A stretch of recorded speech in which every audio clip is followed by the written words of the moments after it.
여러분 혹시 지난 주일 제가 설교를 마무리하면서 한 문장으로 지난 주일 메시지를 요약해 드린 것 혹시 기억하십니까? 진짜는 남기시고 가짜는 없어지게 하셔서 하나님만 바라보게 하십니다. 정말 그런 것 같습니다. 우리가 살아가면서 끊임없이 우리의 시선을 하나님께 맞추고 하나님을 바라보면서 살아가는 것만이 이 험한 세상에서 한 치 앞을 알 수 없는 이런 마지막 시대를 살아가는 우리들에게 있어서 정말 필요한 믿음의 자세가 아닌가 그런 생각을 하게 됩니다. 우리가 이사야서를 계속 함께 말씀을 나누고 있는데요. 지금 우리가 읽고 있는 이사야서 본문은 하나님께서 그 당시 강한 나라들, 아수르라든지 아니면 바벨론, 애굽, 아람, 블레셋 이런 나라들에 대하여 하나님이 심판을 예언하시는 그 나라가 망하게 될 것이다. 그 나라들이 하나님의 심판을 받을 것이다. 이런 얘기를 계속해서 이어오고 있는 그런 본문 속에 우리가 오늘 함께 읽었던 본문은 갑자기 나라들에 대하여 경고하시고 나라들을 심판하시는 하나님이 한 개인에 대하여 말씀하시는 장면이 나타나고 있습니다. 이 말씀을 생각하면서 하나님은 한 나라의 일어섬과 무너짐을 주관하시는 분이시다. 이 세상 역사 가운데 굉장히 어떤 강력한 그런 제국들이 일어나지 않습니까? 그러나 그런 나라들도 하나님의 손에 하나님의 주권에 달려있다는 사실을 우리는 계속해서 생각하고 또 그것을 깨닫게 되어집니다. 그런데 하나님은 어떤 큰 나라, 어떤 강력한 제국에 대해서만 관심을 가지시는 것이 아니라 하나님은 한 개인, 어떤 한 사람에 대하여서도 하나님이 지극한 관심을 가지고 계시다는 것입니다. 특별히 하나님의 외아들이신 독생자 예수님을 대신하여 십자가에 내어주시고 그 핏값으로 구원하신 하나님의 백성들, 하나님의 자녀들인 성도 한 사람 한 사람에 대해서 하나님이 정말 많은 관심을 가지고 계시다는 것입니다. 우리의 삶을 통하여 영광 받으시기도 하시고 우리가 어떤 일을 잘 감당할 때 하나님이 기뻐하기도 하시지만 때로 우리가 본분을 망각하고 우리의 사명을 잊어버린 채 우리가 잘못된 삶을 살아갈 때 하나님이 안타까워하시고 때로는 말씀을 통하여 때로는 주변의 환경을 통하여 우리에게 경고하시고 우리에게 말씀하신다는 사실을 저는 오늘 본문을 읽으면서 우리가 한번 생각해 보면 좋겠다고 생각합니다. 오늘 본문에 등장하는 한 사람의 이름이 누굽니까? 셈나라고 하는 사람이죠. 셈나라고 하는 사람입니다. 여러분, 이 셈나라고 하는 사람은 정말 대단한 사람이었습니다. 이 사람은 많은 이 성경학자들이 이 사람은 본토 유대인 출신은 아닐 것이다 그렇게 봅니다. 보통 유대인들은 자기가 소속된 지파가 있지 않습니까? 유다 지파, 혹은 무슨 베냐민 지파, 에브라임 지파, 또 누구누구의 자손 혹은 누구누구의 아들 이렇게 소개하고 있는데 이 셈나라고 하는 사람은 전혀 그런 소개가 없습니다. 그냥 셈나라고 소개를 합니다.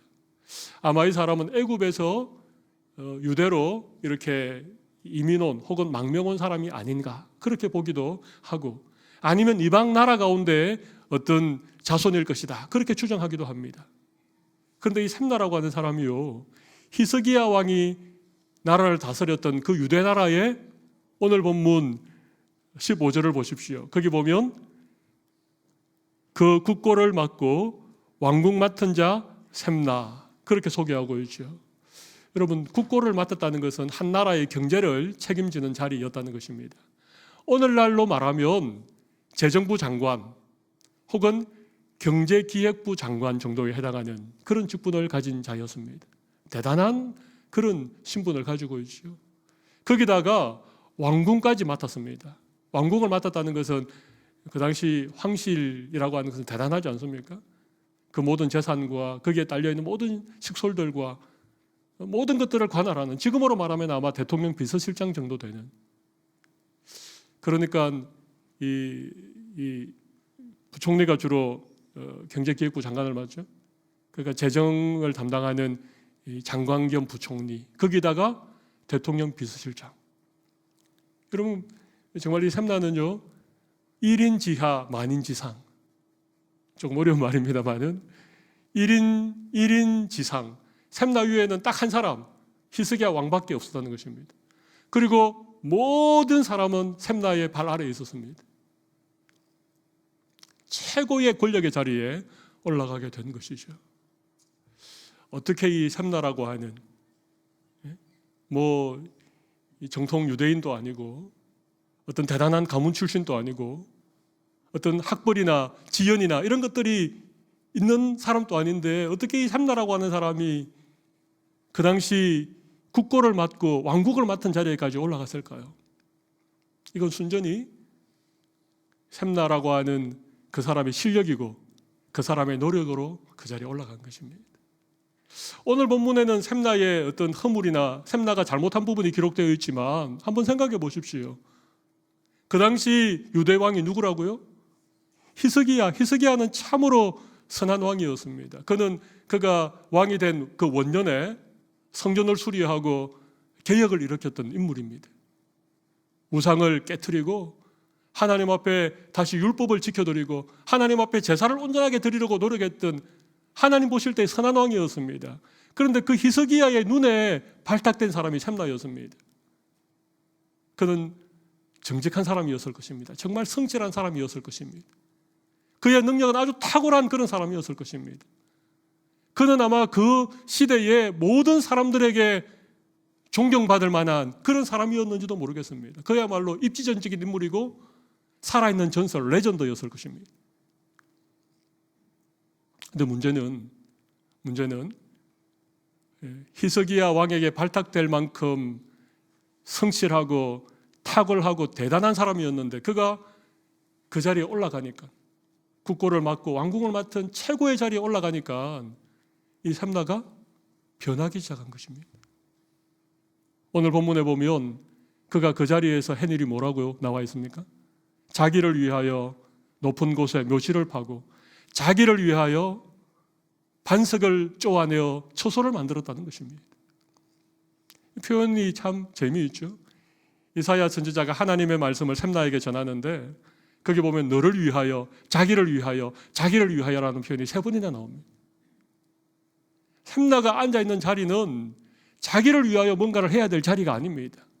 위기에 처한 유대 나라를 위하여서, 국가를 위하여서, 백성들을 위하여서 그 자리에 그 책임을 가지고 앉아있는데 샘나가 거기에서 지금 자기 묘실을 파고 자기 처소를 준비하고 있으니까 하나님께서 너무 실망하셔서 이사야 선지자를 보내어서 샘나에게 이렇게 경고하죠.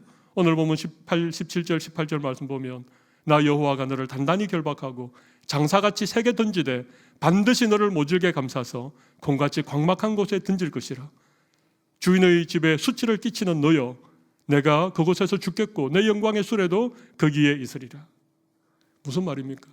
하나님이 너를 심판하겠다는 것입니다.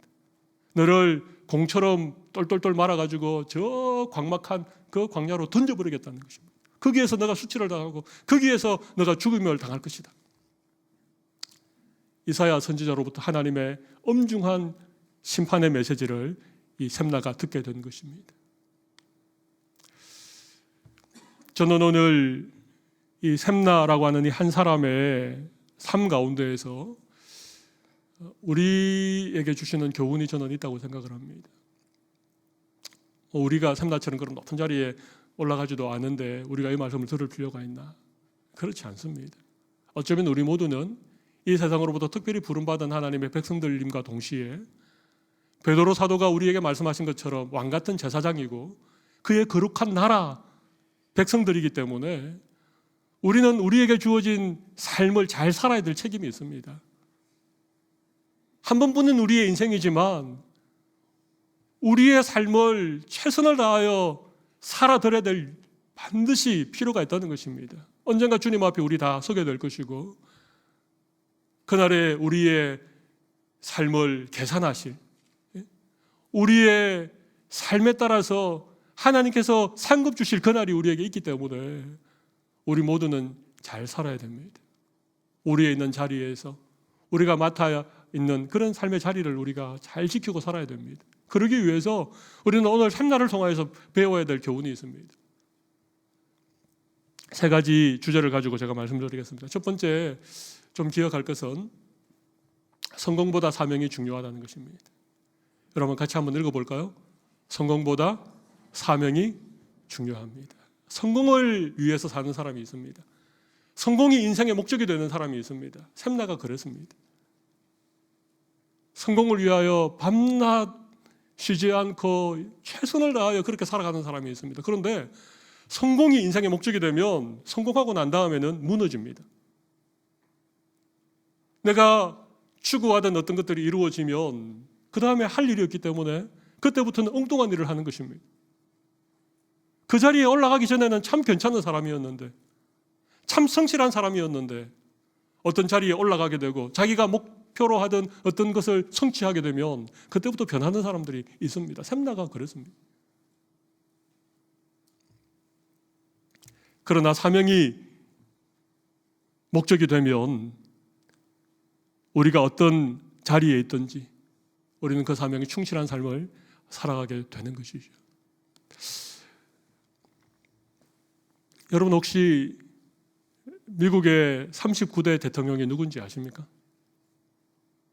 16대 대통령은 아브라함 링컨이죠. 미국의 39대 대통령은 지미 카터라고 하는 대통령입니다. 그는 훌륭한 대통령은 아니었습니다. 그가 대통령으로 재임하던 시절에 좋은 평가를 받았던 그런 대통령은 아닙니다. 그런데 이 지미 카터라고 하는 분이 대통령 임기를 마치고 그가 대통령이 되기 전에 섬겼던 자기 고향 마을에 있는 자그마한 교회에 주일학교 교사로 다시 돌아갔습니다. 그리고 그 주일학교 교사를 성실하게 그렇게 섬겼습니다. 그런 면에서 저는 지미 카터 대통령을 참 존경합니다.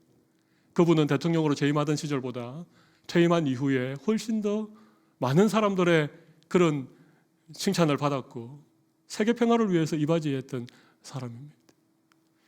저는 지미 카터는 신실한 그리스도인이었고 그의 인생의 목적은 대통령이 되는 것이 아니었습니다.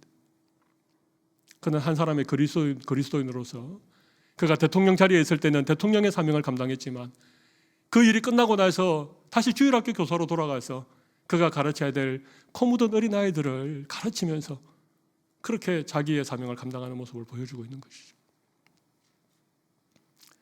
우리나라 대통령들과 비교해보면 좀 씁쓸하지 않습니까? 인생의 목적이 무엇인가? 성공인가? 사명인가? 여러분 어떤 것이 성공을 위한 인생이고 어떤 것이 사명을 위한 인생인지 아십니까? 성공을 위한 인생은요, 샘나가 자기를 위하여 살아가는 인생은 성공을 위한 인생이고 하나님을 위하여 살아가는 인생은 사명을 위한 인생입니다. 우리가 사명을 위해 살아갈 수 있으면 우리가 무엇을 하는 것은 중요하지 않습니다. 어떤 자리에 가는 것은 전혀 중요하지 않습니다. 나에게 맡기신 사명을 따라 살아갈 수 있으면 그것이야말로 주님 보실 때에는 정말 복된 인생이고 성공한 인생이라고 말씀드릴 수 있습니다. 다니엘이라고 하는 사람 아시죠? 이 다니엘도 바벨론이라고 하는 나라의 포로로 끌려갔습니다. 근데 그곳에서 다니엘이 인정을 받고 높은 자리에 올라갔습니다. 샘나처럼, 그죠? 샘나처럼 높은 자리에 올라갔습니다. 한 나라를 다스리는 국무총리 정도의 그런 지위가 되었습니다. 그런데 바벨론이라고 하는 나라가 갑자기 망해버렸습니다. 메디아 페르시아라고 하는 메데파사라고 하는 연합군에 의해서 바벨론이 갑자기 망해버렸는데 이 다니엘이 얼마나 신실한 사람이었으면 이 페르시아의 다리오라고 하는 왕도 다니엘을 중용했습니다. 나라를 다스리는 세 명의 총리 가운데 다니엘을 한 사람으로 삼았습니다. 그러니까 다니엘 주변에 있는 사람들이 너무 질투가 나서 다니엘이 잘 되는 꼴을 보지 못해서 이 다리오 왕에게 한 가지 제안을 하게 됩니다. 지금부터 왕외에는 어떤 신이나 어떤 누구에게도 기도하지 못하게, 어떤 것을 구하지 못하게 하십시오. 그렇게 금령을 만드는 것입니다. 그리고 그 금령에 왕이 의인을 찍습니다. 그것을 페르시아 전국 각지에 다 반포를 하게 되어집니다. 근데 여러분 다니엘 어떻게 합니까? 그가 여전히 하는 것처럼 예루살렘으로 향하여 창문을 열어놓고 하루에 3번씩 하나님께 기도를 하게 되어집니다. 다니엘이 그 총리라고 하는 자리가 그의 인생의 목적이었다면, 그가 바벨론 나라에서 성공하는 것이 그의 인생의 목적이었다면 그렇게 하지 않았겠죠. 그러나 다니엘은 하나님이 그에게 맡기신 사명을 따라 살았던 사람입니다. 여러분, 그 마포대교를 조금 지나면 양화진이라고 하는 곳이 있습니다. 혹시 가보신 일이 있으십니까? 이 양화진은 선교사님들의 묘지가 있는, 우리나라에 초창기에 선교하러 오셨다가 이곳에서 생애를 마무리한 그런 선교사님들의 묘지가 있는 곳입니다. 여러 묘지마다 참 여러 가지 사연들이 적혀 있는 그런 묘비명이 있지만, 루비 캔드릭이라고 하는 미국 텍사스 출신의 한 처녀 선교사의 묘지에 묘비명이 이렇게 적혀 있습니다. 나에게 1000개의 생명이 있다면 그 모두를 조선 땅을 위하여 드리겠습니다. 여러분, 루비 캔드릭 선교사가요 25세 병을 얻어서 세상을 떠났습니다. 처녀의 몸이었습니다. 루비 캔드릭 선교사가 조선 땅에 온 지 얼마나 되어서 생을 마무리했을까요? 9개월입니다. 1년이 채 되지 않는, 아마 미국을 출발해서 배를 타고 조선 땅에 오기까지 그만큼 시간이 걸렸는지 모르겠습니다. 딱 9개월밖에 선교하지 못했습니다. 그런데 루비 캔드릭 선교사는 나에게 1000개의 생명이 있다면 그 모두를 조선 땅을 위해서 드리겠습니다. 이게 사명을 위해서 사는 인생입니다. 여러분, 루비 캔드릭 선교사가 실패했을까요? 오자마자 병을 얻어서 9개월 만에 목숨을 다했는데 이 선교사회가 사명에 실패했을까요? 그렇지 않습니다. 이 얘기가 캔드릭 선교사의 고향 텍사스로 전해지게 된 것이죠. 그 당시 청년들이, 감리교 청년들이 연합 집회를 하고 있었는데 이 캔드릭 선교사의 소식이 전해지는 것입니다. 그때 그 청년들 중에 20명 정도가 하나님 앞에 선교사로 헌신하게 되어집니다. 그 중에 몇 명은 조선 땅으로 선교사로 오게 되어집니다. 샘나는 그의 인생의 목적이 성공에 있었습니다. 그 자리에 올라가는 것이 그의 인생의 목적이었습니다. 대학에 들어가는 것을 목표로 삼고 살아가는 아이들은 대학에 들어가면 방황하게 되어집니다. 어떤 좋은 직장에 들어가는 것을 목표로 삼고 그렇게 인생을 살아가면, 좋은 직장에 들어가고 나면 그때부터 인생의 이 가시밭길이 펼쳐지게 되어집니다. 어떤 자리가, 어떤 성공이 인생의 목표가 될 수 없습니다. 우리는 사명을 따라 사는 사람들이라고 하는 사실을 기억하시면 좋겠습니다. 제가 말씀 준비하다가 이런 생각을 해보았습니다. 목사 안수를 받고 나면 목에 힘이 들어가고 목소리가 변하는 사람들이 있었거든요. 저는 제 동기들보다 목사 안수를 좀 늦게 받았습니다. 한 2년 이상 늦게 받았습니다. 제가 군 복무를 하지 않고 신대원을 졸업했기 때문에 군 복무를 하느라고 좀 늦어졌습니다. 근데 참 신기한 건 말이죠.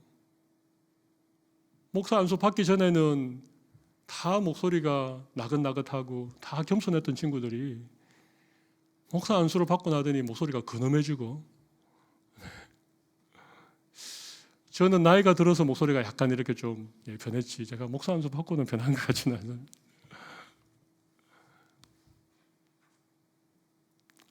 이런 얘기 들어서 정말 죄송하지만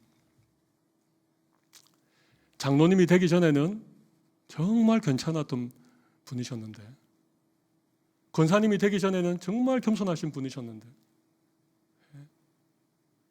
어떤 자리에 올라가면 사람이 변하는 사람들이 있습니다. 성공이 인생의 목적이기 때문에 그렇습니다. 그 자리가 목적이기 때문에 그렇습니다.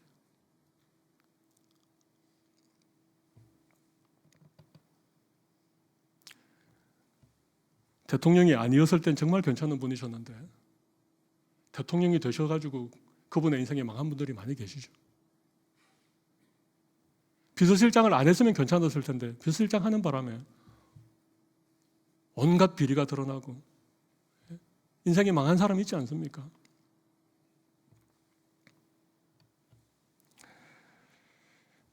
우리 꼭 기억하시면 좋겠습니다. 성공보다 중요한 것은 사명이라고 하는 것입니다. 성공을 추구하는 인생은 언젠가 실패하게 되어집니다. 언젠가 허무한 날이 오게 되어집니다. 그러나 사명을 따라 살아가면 내가 어떤 자리에 있든지 어떤 일을 하든지 그건 아무 상관이 없습니다. 사명을 따라 살아가는 우리 모든 성도들이 되시면 정말 좋겠습니다. 두 번째 샘날을 통해서 얻을 수 있는 교훈은 고난에는 권력에는 책임이 따른다는 사실입니다. 권력에는 책임이 따른다는 것입니다. 오늘 본문 17절 18절을 보십시오. 나 여호와가 너를 단단히 결박하고 장사같이 세게 던지되 반드시 너를 모질게 감싸서 공같이 광막한 곳에 던질 것이라. 내 주인의 집에 수치를 끼치는 너여 내가 그곳에서 죽겠고 내 영광의 소래도 거기에 있으리라. 지금 샘나가 하나님께 너무나도 준엄한 심판을 지금 받고 있는데 과연 샘나가 이만큼 심판받을 만큼 잘못했습니까? 묘실 좀 팠다고 무덤 좀 높은 곳에다가 준비했다고 이게 이만큼의 심판을 받을 그런 죄입니까?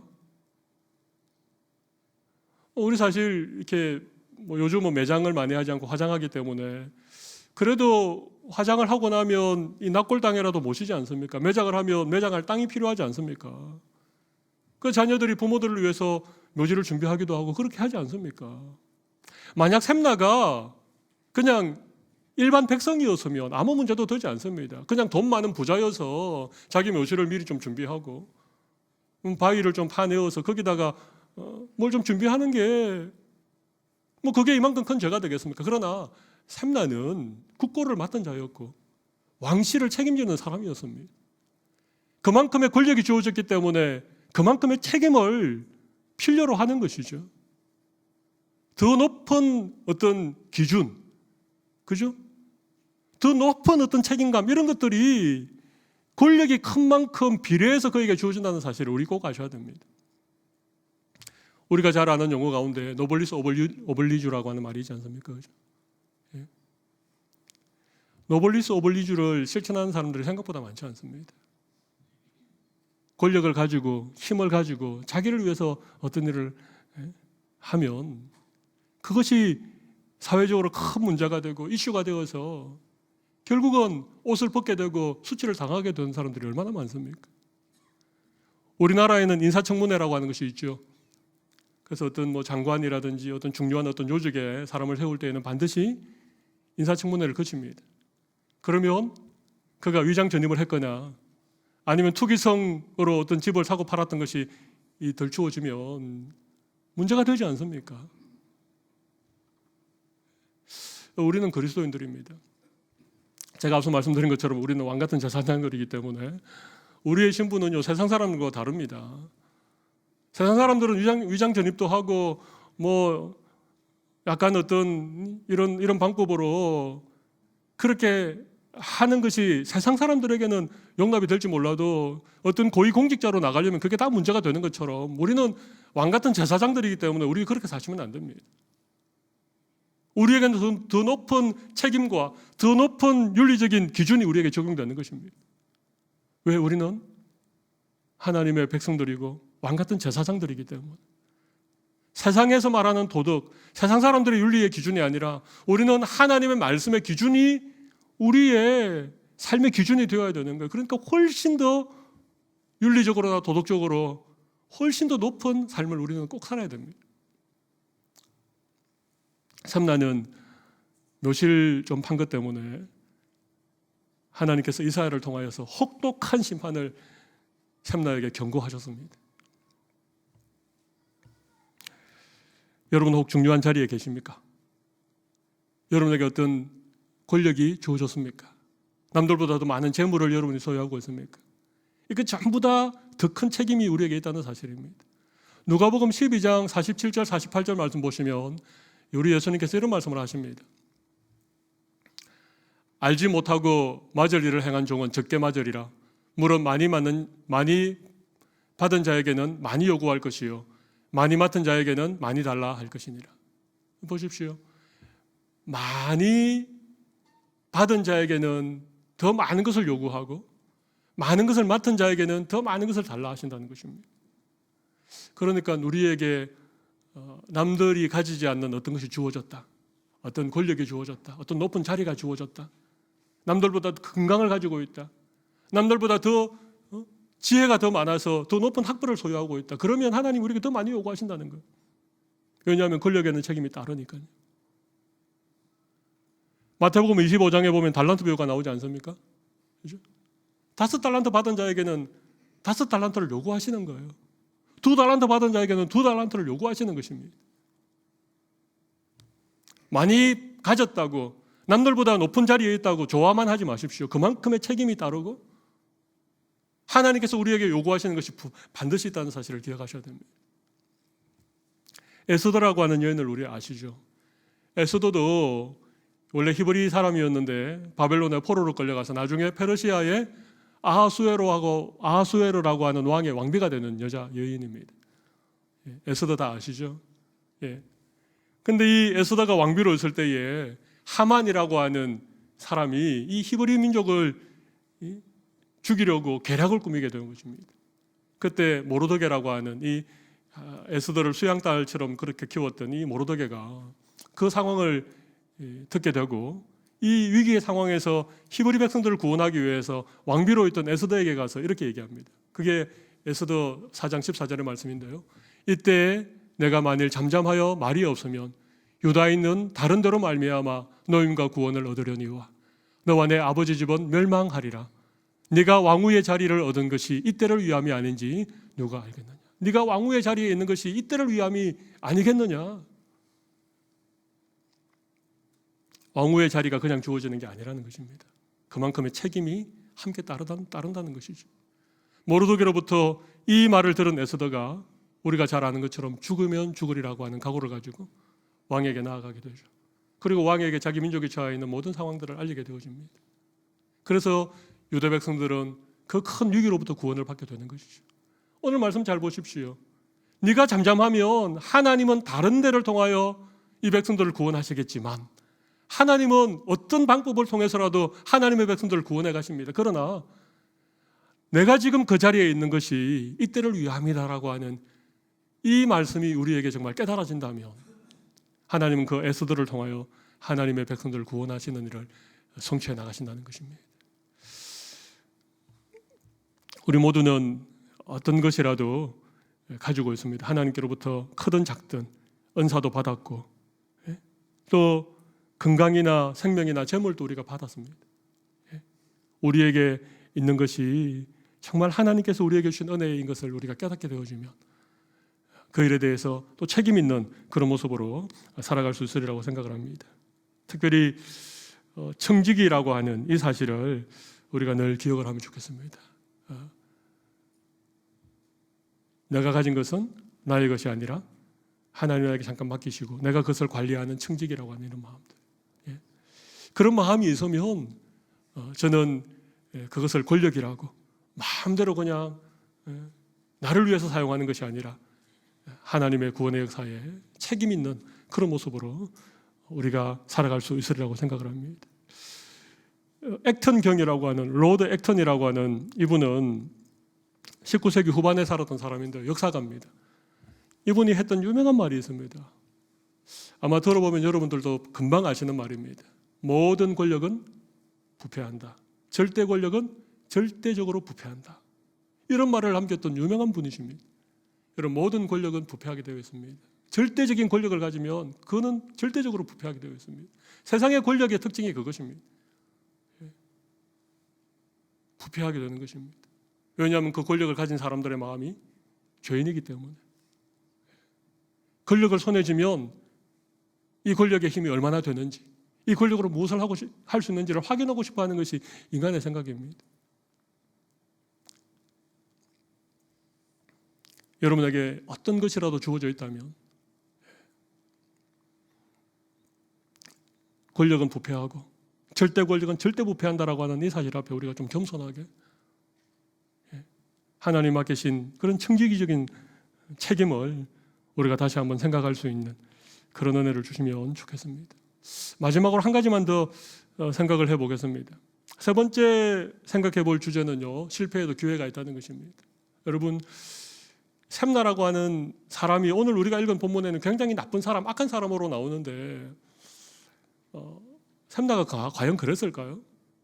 제가 앞서도 말씀드린 것처럼 셈나는 국고를 맡고 왕궁 맡은 그 자리에 올라가기 전에는 정말 괜찮은 사람이었습니다. 모든 사람이 존경할 만한 그런 사람이었습니다. 근데 그가 그 자리에 올라가서 실수하게 된 것이죠. 묘시를 판 것입니다. 자기를 위해서. 근데 생각해 보세요. 하나님이 만약 이 셈나를 사랑하지 않으셨다면, 그냥 셈나가 하는 것을 그냥 보고만 계셨다면 아마 그냥 묘실 파고 그 다음엔 자기를 위해서 크다란 집도 짓고 온갖 부정축제를 통해서 끝까지 갔겠죠. 그런데 하나님이 셈나를 사랑하신 거예요. 그가 실수했지만, 한 번 잘못된 판단으로 그가 죄를 지었지만 하나님이 셈나를 사랑하셨기 때문에 이사야 선지자를 셈나에게 보낸 것입니다. 그리고 셈나에게 그 사실을 알려주는 것입니다. 너가 왜 묘시를 팠느냐? 왜 너를 위해서 돌을 쪼개어서 소설을 마련했느냐? 그것 때문에 내가 너를 심판하겠다. 너를 공처럼 똘똘 말아서 광야로 던져서 거기서 너가 죽게 하겠다. 그리고 오늘 본문 19절 보면 이런 말씀이 있습니다. 내가 너를 내 관직에서 쫓아내며 내 지위에서 낮추리니 그날에 내가 힐기야의 아들 내 종 엘리아킴을 불러 내 옷을 그에게 입히며 내 띠를 그에게 띄워 힘있게 하고 내 정권을 그의 손에 맡기리니. 그죠? 그리고는 어떻게 한다고요? 이 셈나가 가졌던 지위를 박탈하고 그의 지위를 강등시켜서 그가 입고 있던 옷을 벗겨서 엘리야킴에게 입히고 그가 띄고 있던 띠를 벗겨서 엘리야킴에게 띄우겠다는 것입니다. 수치를 당하게 한 것이죠.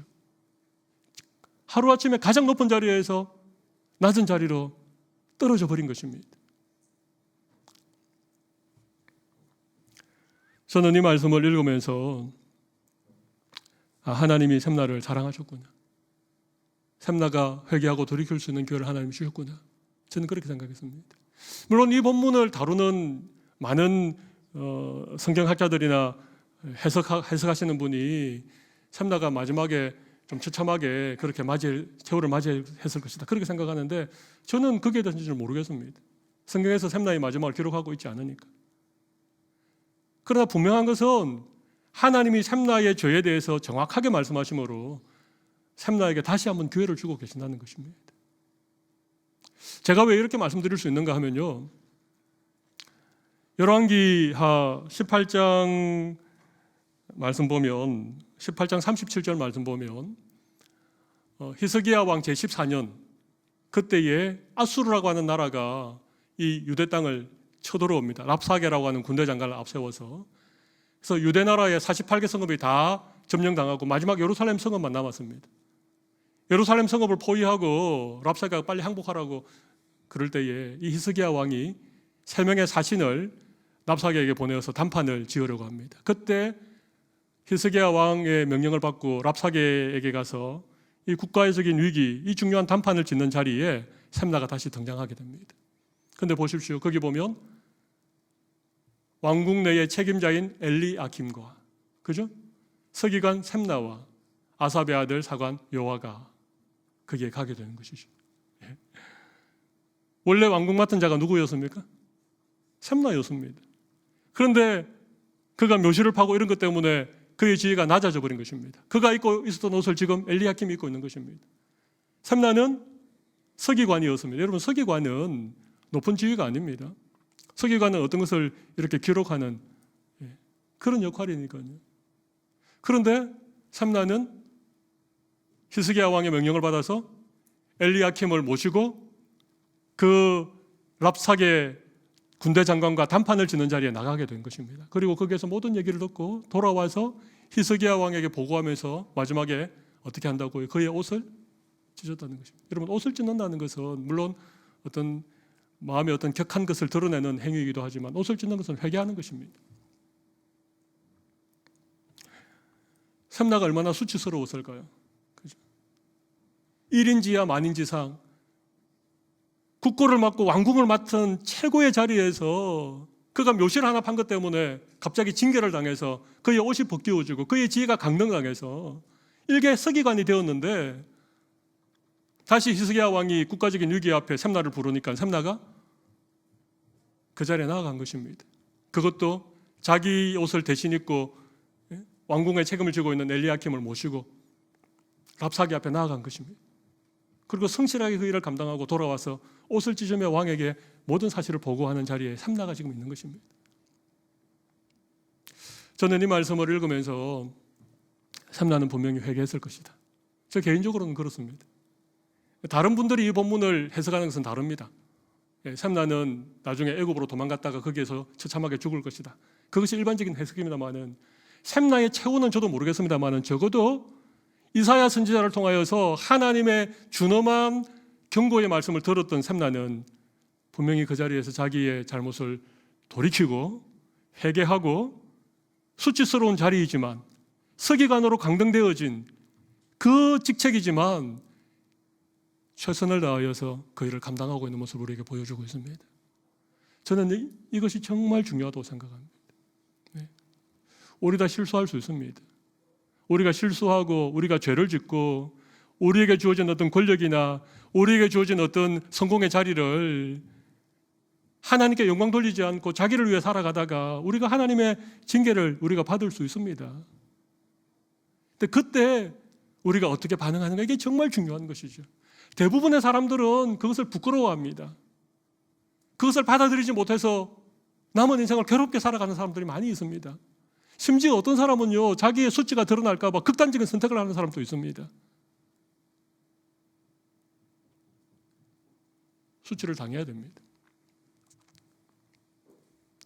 하나님 징계를 기쁘게 받으셔야 됩니다. 그리고 다시 그 낮아진 자리에서 하나님 맡긴 사명을 감당할 수 있을 때에 하나님께서 그것을 기뻐하시고 그런 인생을 하나님께서 어떻게 보면 만들어 가시는 것이죠. 샘나의 인생이 그렇지 않습니까? 이방 출신의 아무런 뒷배가 없는 그런 사람이 이 유대 땅에 와서 자기의 실력만으로 오롯이 자기의 노력만으로 최고의 자리에 올라갔다가 거기서 실수했을 때 하나님이 이사야 선지자를 통하여서 그에게 심판을 경고하시고 그 경고를 듣고 자기가 낮아진 신분이지만 다시 서기관의 신분으로 그에게 주어진 책임을 최선을 다해서 감당하고 있는 이런 샘나. 샘나가 그렇게 저는 나쁜 사람은 아니라고 생각합니다. 어쩌면 우리와는 조금 다른 인생이지만 그러나 어쩌면 우리 모두 살아가는 삶에 있어서 중요한 본보기가 될 만한 모습을 하나님은 샘나를 통해 지금 우리에게 보여주고 있는 것입니다. 중요한 것은 이것입니다. 우리의 자리는 중요하지 않습니다. 내가 높은 자리에 있느냐 낮은 자리에 있느냐, 그건 정말 중요하지 않습니다. 그것이 인생의 척도가 아닙니다. 그것이 인생의 성공과 실패를 가늠하는 그런 기준이 정말 아닙니다. 우리가 어디에 있든지 상관없습니다. 우리에게 주어진 사명을 우리가 자각하면, 그리고 내가 그리스도인으로서 책임을 다하는, 혹 우리가 실수하고 혹 우리가 한번 잘못한다 할지라도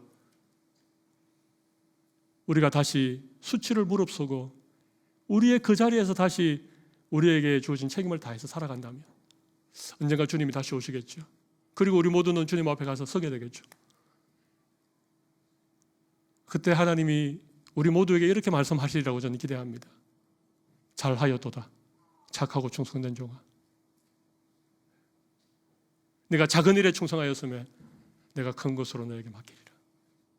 하나님은 오늘도 작은 일이지만 보잘것없는 자리지만 그곳에서 주님이 맡기신 사명을 생각하고 청지기의 마음을 가지고 최선을 다하고 살아가는 우리들을 날 기뻐하실 것입니다. 그리고 우리가 상상할 수도 없는 놀라운 그런 상급으로 우리에게 허락해 주실 그날을 우리가 사모하게 되는 것입니다. 우리 오늘 이 말씀 붙들고 우리의 남은 인생을 정말 하나님 기뻐하시는 삶을 살아가는 우리 모든 성도들이 되시기를 간절히 바랍니다. 이 시간 한번 가슴에 손을 올리고 잠깐 기도하도록 하겠습니다.